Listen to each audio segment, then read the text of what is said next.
Les trésors d'Afrique, notre patrimoine nous forme, nous individualise et nous rend dissemblables.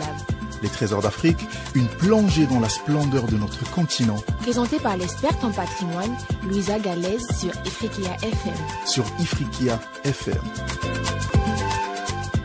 Chers amis d'Afrique et d'ailleurs, bonjour.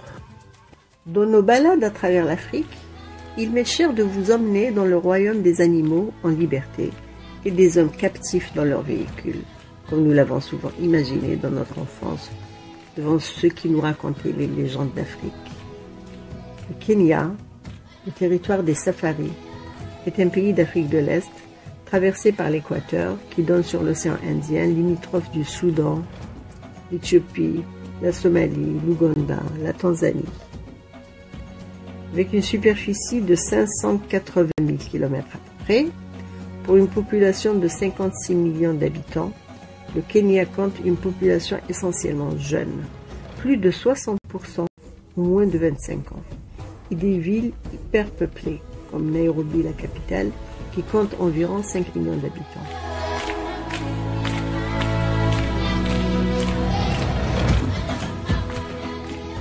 Le Kenya a été sous protectorat du Royaume-Uni en 1895, puis colonie de la couronne en 1920, après plusieurs révoltes, comme la révolte des Momo de 1952 à 1960, le pays accède à l'indépendance en 1964. Son nom, il le tient du plus haut sommet du pays, le mont Kenya, 5199 mètres de haut, le deuxième plus haut sommet d'Afrique après le Kilimandjaro. Le Kenya est un pays typique d'Afrique avec 40 groupes ethniques et 60 langues locales. Le Kikuyu, le Luhya, Luo, Kalenjin, Kamba. La langue nationale est le Swahili. L'anglais est la langue officielle qui sert dans l'administration, l'école et les médias.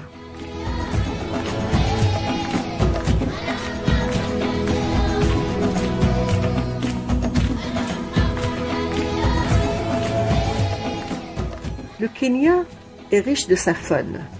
Lions, éléphants, girafes, rhinocéros, zèbres, antilopes, flamants roses.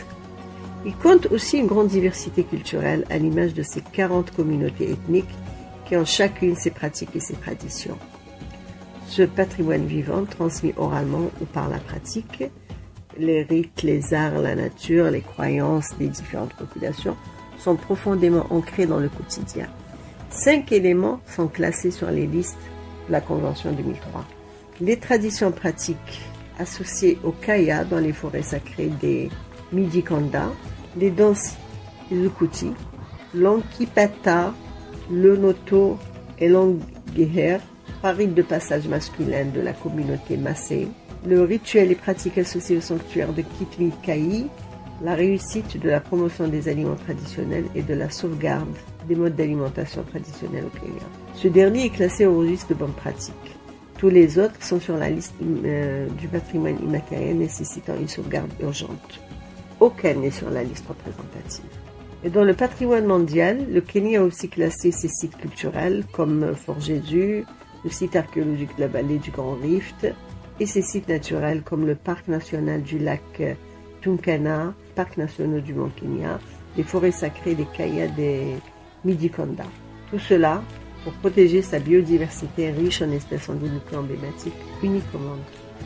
Pour nous accompagner dans notre visite au Kenya, j'ai l'honneur et le plaisir d'être en compagnie privilégiée de Madame la ministre de la délégation du Kenya de l'UNESCO, Eva Maina.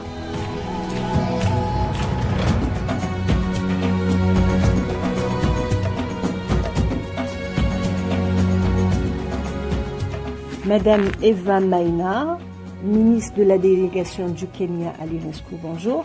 Bonjour madame. C'est vraiment un plaisir pour moi de vous recevoir. Le Kenya, c'est un pays qui attire beaucoup de monde. Mais en fait, on ne connaît rien du Kenya. On sait seulement que c'est un pays où on peut faire des safaris. On peut vivre parmi les animaux. C'est les animaux qui sont en liberté. Et nous, on est emprisonnés dans une voiture protégée.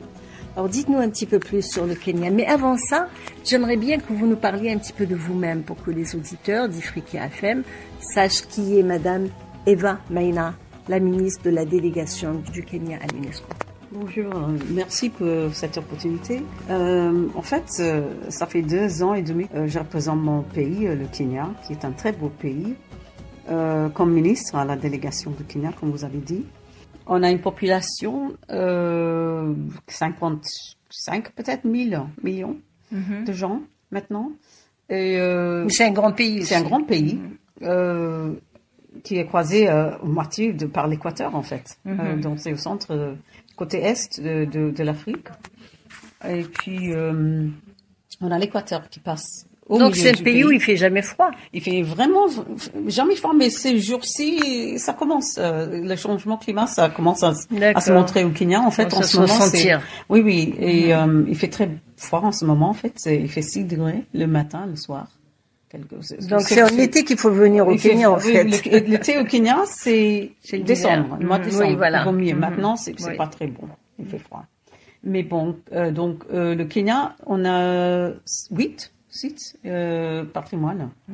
Donc c'est un beau pays. Et puis des 6 sites, on vient juste l'année dernière de faire l'inscription du dernier site, le Gedi, qui est un ancien village. Vous parlez des éléments classés comme patrimoine mondial. Exact, c'est ça en fait. Et donc il y en a 8 au Kenya. Et si vous voulez, je peux les. C'est le Gedi qui vient juste d'être inscrit l'année dernière. En 2024. 2024, c'est ça. Le Gedi se trouve sur la côte. Il y a le Gedi, il y a le Fort Jésus sur la côte aussi, apparemment. Il y a aussi le Mont Kenya à l'intérieur. On a le Timlit Chohinga, c'est un ancien site. Il y avait un village il y a plusieurs siècles. Donc, ça fait 4. On a aussi le système de lacs dans le Rift Valley. Oui, d'ailleurs, il y a plusieurs lacs. C'est les lacs, système de lacs. Des monts Kenya, les 3 lacs, le lac Turkana. Il y a aussi le Turkana. Le lac Kakamega. Le Kakamega. Il y a la réserve de Masai Mara aussi. Et donc, ça fait 8 avec le système de lacs qui se trouve dans le Rift Valley. Donc, on a assez de diversité dans mon pays. C'est très beau. Oui, et la diversité, c'est pas seulement dans les lacs et les éléments classés. Vous avez aussi une diversité dans les musées. Il y a un nombre impressionnant de musées au Kenya. Il y a des musées au Kenya. Il y a des musées. J'ai compté 40 musées, plus des musées en construction. Il y en a plein. C'est vrai parce qu'on a même le Kenya est divisé quand on appelle les counties, mais je ne sais pas comment on appelle ça, c'est qu'on les comtés. Des régions, quoi. Des régions du pays, on a 47. Voilà, donc il y a un musée par comté. Voilà, à peu près. Parce que chaque région, on a des choses différentes. On a 42 tribus au Kenya, déjà. Et donc, ça donne qu'on a différentes langues, des cultures différentes, la nourriture différente, donc, il y a toujours quelque chose, expérience. Il y a toujours quelque chose à voir. À manger. Et quelque chose à expérimenter. Expérimenter dans tout le pays. On a des très beaux plages, des sables blancs très fines, le sable très très fin. Et on a les montagnes, on a la savannah pour les safaris, comme vous avez dit à l'introduction. Nous sommes sur Ifriqiya FM, Trésor d'Afrique a invité pour vous Madame la ministre de la délégation du Kenya à l'UNESCO, Eva Maina, qui nous a parlé de la beauté du Kenya et des patrimoines matériels et des musées. Mais il n'y a pas que ça, il y a aussi un volet patrimoine immatériel au Kenya qui est extraordinaire. Pouvez-vous nous dire un peu plus sur le patrimoine culturel immatériel du Kenya? Merci. Donc, comme je vous ai dit, on a 42 tribus. Et donc, chaque tribu, ils ont leur danse propre à eux, qui fait partie de patrimoine immatériel. Donc, les danses, les chants, tout ça, les chants, la nourriture aussi. On a l'intention de faire inscrire, il y a une musique. Vous connaissez les athlètes? Oui. Qui courent, qui sont bien connus dans le monde. Ils viennent. D'ailleurs, il y en a pas mal qui viennent du Kenya. Exact. Ah, dites-moi, il doit y avoir un secret là. En fait, le secret que déjà, ils viennent d'une seule tribu. C'est les Kalenjin d'abord. Ils habitent en hauteur, en montagne, donc l'air est pur. Donc ils ont des poumons qui vont développé beaucoup mieux que nous autres. Et puis, il y a quelque chose qu'ils boivent, c'est du lait, comme un yaourt, mais il y a des herbes et des trucs spéciaux qu'ils mettent dans le lait. Et ça s'appelle mursik. D'accord. Et on a l'intention de faire ajouter dans la liste de patrimoine immatériel. Une liste qui compte déjà beaucoup de nombres, beaucoup Pas mal d'éléments. déjà, c'est vrai. Oui. Alors nous avons, mais on va en parler dans les détails. Hein. Nous avons le premier élément qui a été inscrit par le Kenya, c'est un élément qui a été inscrit en liste d'urgence, qui s'appelle les pratiques des Kaya dans les forêts sacrées des Mijikenda. Alors le Mijikenda, oui. Et c'est quoi ces pratiques dans les forêts sacrées? Ils ont des herbes, des herbes, des arbres médicaux, on dit ça? Oui, des herbes médicales. Médicales. Ils ont des danses aussi. C'est un peu secret. Il y a des parties de ce forêt, on n'arrive même pas à y entrer parce que c'est sacré. En fait, c'est pour les initiés, parce que quand même, il doit y avoir des gens qui rentrent. Mais il faut être initié à cela. Oui. Même quand on est ministre, on n'a pas le droit de rentrer. Non, on ne parle pas. Et donc, c'est sacré. Et donc, et ça existe toujours. Hein. Ils se mettent dans des vêtements spéciaux, des masques et tout. Ils ont des pratiques spéciales, des danses spéciales à l'intérieur. Il y a la fumée et tout. Donc, on a entendu parler, mais Et comment ça a été inscrit? Parce que c'est inscrit, donc les journalistes ont dû rentrer. Non, ils ont fait un petit tour, ils ont dit, il y a des gens de là-bas mais on leur a pas tout dit, en fait. On ne dit pas tout. Donc, voilà. Et puis, il y a un autre élément. Mijikenda, ça veut dire Mijikenda. 9 kendas. C'est le Kiswahili qui disent 9, c'est 9 tribus. D'accord. Donc il y a 9 tribus qui participent à cet événement. Exact. Et puis nous avons des pratiques de danse Isukuti. Isukuti. Isukuti, qui était classée en 2014. C'est une danse de l'Ouest, Isukuti, qui est très passionnée, très aussi, a fait partie de. C'est pas une danse de séduction par hasard? Et ça bouge beaucoup. Et on a des masques spéciaux et des casques et tout. Est-ce que ça se passe n'importe comment ou il y a un moment? Est-ce qu'il y a une date pour ça, un calendrier? Il y a un moment, c'est surtout Isukuti pour les mariages et des occasions spéciales comme ça dans cette communauté. Oui, c'est très beau en plus. Et ça fait bouger beaucoup. Hein. Avec la musique, c'est très très beau en fait. Ok.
Nous avons aussi des rituels. Alors, le rituel des Maasai. C'est un rite masculin pour les Maasai. Oui. Ils Passé en 2018. Circoncision, ils ont tout ce que tout ce qui fait partie avec ça. Les gens, ils se cachent dans la brousse, ils portent des masques, ils boivent du lait et du sang. Il y a plein de choses qui font. Et c'est aussi sacré, hein. C'est pas tous les gens qui. Enfin, c'est bien connu. Avant, on a eu, il fallait tuer un lion. Ça faisait partie. Oh là là. Mais Oui. ce n'est plus le cas. Oui, c'est Mais que avant, ils sont protégés, les lions. Oui, Hein. maintenant. Mais les lions, ils ont peur des Maasai aussi, hein, parce qu'ils portent les vêtements rouges. Donc, quand Oui, ils ont sortent dû dans découvrir Oui. les choses qui font peur aux Les lions. Et Maasai, puis, c'est des gens très très fiers. Ils ont de grands hauteurs. oui, rectilignes, grande de Ouais, taille, exact. fins, Ils qui sont- bougent très vite. Exact, Oui, exact. oui. Ils habitent dans le bus. Et c'est un groupe nomadique aussi. Hein, donc, voilà. On a aussi un autre rituel, en fait, le rituel de Mikaya. Oui, le Kaya Dance, la danse de Kaya. Oui, la danse du Kaya. C'est le dernier qui a été inscrit. C'est aussi, ça fait que Non, c'est comme- l'avant-dernier. Avant-dernier. Parce qu'avant, je crois qu'il y a un rituel relatif aux aliments, non? La sauvegarde des aliments. Si on va en parler. Parlez-nous déjà de cette danse des Kaya. La puis danse après, aussi, on va ça fait revenir. partie de Kaya, c'est un danse sacré. Et qui, aussi pendant les mariages, les initiations, ça fait partie de ça. Donc, ils portent des vêtements spéciaux. Il n'y a que des hommes qui font cette danse aussi. Et c'est un tribut De de la Taita tribu Taveta, de Mikaya. de Kaya Dance. Voilà, c'est des gens de Kaya. Après, comme je vous disais, il y a l'élément qui a été classé en 2021. D'ailleurs, moi-même, j'étais étonnée qu'il soit sur la liste représentative. La réussite de la promotion des aliments traditionnels et de la sauvegarde des modes d'alimentation traditionnels. Là, ce n'est pas du tout. On n'est plus dans le rituel. C'est pas spécifique. Voilà, on n'est plus dans le rituel, on est dans le mode de conservation. Et généralement, un mode de conservation, ça peut être dans le registre de bonnes pratiques. C'est de bonnes pratiques. Voilà, C'est seulement exact. là, il est dans la liste Exact. de représentative. Oui. Donc, c'est pour ça que ça a attiré mon attention. J'en connais pas trop, en fait, mais c'est des pratiques plutôt traditionnelles, ce qui, on est en Pour la train de- conservation exact, des la aliments. conservation, oui, c'est exact. Et qu'on ne pratique pas beaucoup ces jours-ci, c'est pour ça. Et donc, on est en train de ressusciter des pratiques comme ça parce qu'on est en train de les perdre. Donc, dès qu'on a des pratiques comme ça, il faut les sauvegarder. C'est pour ça, en fait. Oui, donc là, ça s'inscrit vraiment dans la pratique des arts culinaires, la conservation, comment conserver les aliments, et ça s'inscrit dans toutes les dimensions de développement durable, parce qu'il n'y a pas une dimension de développement durable qui n'est pas en relation directe ou indirecte avec l'alimentation. Et donc, on a un peu de tout. On est vraiment doué. C'est un pays riche, Très, très riche. et riche de sa population aussi. Population, de tout ce qu'on a comme patrimoine aussi. On a une population de 75 de notre population, et c'est les jeunes, hein, moins de 30 ans, 35. Oui, c'est un pays qui promet. En parlant du Kenya, on ne peut s'empêcher de penser au safari. Avec tous les animaux qu'il y a là-bas, il y a sûrement des politiques adaptées à leur protection contre les touristes, parce que les touristes, pour voir les animaux, pour faire des safaris, ça y va. C'est bien connu pour les safaris. On a plusieurs parcs, même de niveaux différents. On a le Masai Mara qui est bien connu dans le monde. Et là où on trouve des lions, des buffles, des girafes, un peu de tout. Hein. Donc, et c'est un très grand parc qui est bien connu parce qu'il y a les wildebeest crossing. Et donc, ça fait partie de the World Heritage Sites. Ça fait partie de ça. Et ça se passe les mois d'août, juillet, août, mois de juillet, août. Rappelons que ce sont les mois froids. Oui. Il y a les animaux qui traversent tout le parc. C'est quelque chose immense à voir parce qu'il y a tellement des animaux. Il y a un très très grand nombre des animaux qui fait le crossing, ils traversent tous les parcs. Et donc c'est l'opportunité pour que le touriste puisse voir le plus grand nombre d'animaux dans la région. Pas souvent, enfin, ça se passe que au Kenya que ça se passe comme ça. Oui. Et puis le sud, on a l'Amboseli qui est surtout un parc pour les éléphants qui sont très calmes. C'est un espèce d'éléphant qui est très très calme. Et il traverse de la Tanzanie, qui traverse le Amboseli Park. Ils sont tous connus parce que les éléphants, c'est des animaux matriarcaux. Et donc, chaque groupe, ils ont le nom propre à eux. Ils sont bien connus. Et donc, le Kenya, chaque partie du Kenya, il y a des parcs nationaux. Et chaque partie offre des spectacles différents. C'est pour ça que le Kenya est bien connu parce qu'on voit une grande variété des animaux qui se trouvent au Kenya. C'est très, très beau, en fait. Mais en même temps, ça donne énormément de travail pour le ministre du Tourisme, particulièrement, mais de la culture aussi. Oui, mais ils sont bien organisés. Donc, chaque parc a son propre groupe à eux qui gère le parc. Il y a des hôtels, il y a des lodges, il y a plein de choses qui se passent dedans. Et chaque parc est géré par un groupe. Mais le gouvernement a le Kenya Wildlife Services qui s'occupe de tous les parcs. Donc, ils ont les frais à payer quand on entre. Et ces frais aident à gérer les parcs. Donc, c'est quelque chose, et ça fait partie de la communauté aussi. Les femmes, comme, par exemple, les femmes de Maasai, ils préparent les colliers, les bijoux à vendre. Qu'ils vendent aux touristes. Donc, eux aussi, ils gagnent quelque chose. Donc, oui, ça fait travailler toute une population, ça nourrit. Exact, ça fait nourrir pour les enfants pour aller à l'école. Donc, ça aide toute la communauté aussi. Est-ce que ça porte pas atteinte à l'environnement, ce nombre de touristes là qui vont justement pour le dépaysement? C'est bien géré. Donc, il y a des saisons où on gère le nombre qui entre au même temps. Donc, c'est pas tout, pas tous les touristes. Il faut pas dépasser. Il y a certains groupes qui passent. Et après, il faut attendre, il faut faire autre chose. Et puis après, quand les autres sortent du parc, ils sont bien à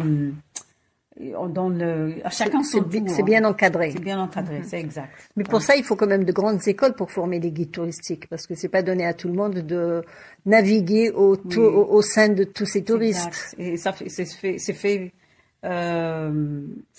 fait par les guides. Hein. C'est même les compagnies.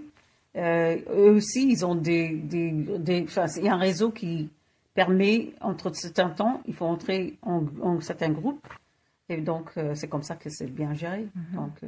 Et donc, dans tout ça, quelles sont les perspectives? Qu'est-ce que vous envisagez? Surtout qu'aujourd'hui, il y a des politiques internationales de protection de certains animaux. C'est quand même un pays qui vit une population qui vit au sein de plusieurs espèces d'animaux. Et donc, est-ce que vous avez une perspective dans tout ça? En fait, pour l'avenir. Pour moi, l'avenir, c'est plutôt pour les jeunes. Il faut leur donner leur temps à eux parce que ils ont besoin de comprendre comment ça se passe les choses. Et c'est maintenant qu'il faut les apprendre. Donc, c'est très important que les jeunes, ils font partie des policiers, des formations des policiers. Oui. Qu'ils comprennent bien comment ça marche de gérer un gouvernement, les réseaux Internet. Toutes les choses qui se passent sur les réseaux, il faut bien que ça soit bien géré. Et donc, il faut leur donner les outils pour bien comprendre comment c'est géré dans le futur. C'est ça, puis pour moi, c'est ça qui est le plus important. Merci, Madame la Ministre. Ça nous donne vraiment des envies de safari. En attente d'une visite effective, 2 mots tout de même sur le safari. Fermez les yeux et imaginez. Un safari au Kenya s'organise autour de visites dans les réserves naturelles et parcs nationaux, les Masai Mara, l'Amboseli et Tsavo. Les visiteurs voyagent en 4x4 avec guide pour observer les animaux dans leur habitat naturel. Les safaris peuvent se faire à l'aube ou au coucher du soleil, quand la faune est la plus active. L'hébergement varie, de loges de luxe à des tentes aménagées. Certains safaris incluent aussi des rencontres culturelles avec les communautés locales comme les Maasai. Lors d'un safari au Kenya, on peut rencontrer une grande variété d'animaux emblématiques de la savane. D'abord, les Big Five, les lions, les éléphants d'Afrique, les léopards, le buffle africain, les rhinocéros noirs ou blancs. Ce dernier est une race protégée d'ailleurs. Les autres animaux sont plus fréquents. Les girafes, les zèbres, le guépard, l'hyène, le phacochère, en plus des autruches, des antilopes, des gnous, des gazelles, des impales. Et selon les zones, on peut rencontrer des flamants roses, des crocodiles et hippopotames et des babouins, en plus des singes vervés qui sont d'une population fort nombreuse. Surtout, faites attention à vous et protégez la nature et la culture. C'était un safari au Kenya, une expérience inoubliable que je vous ai offert avec des mots. En attendant une visite réelle, prenez soin de vous et de votre patrimoine.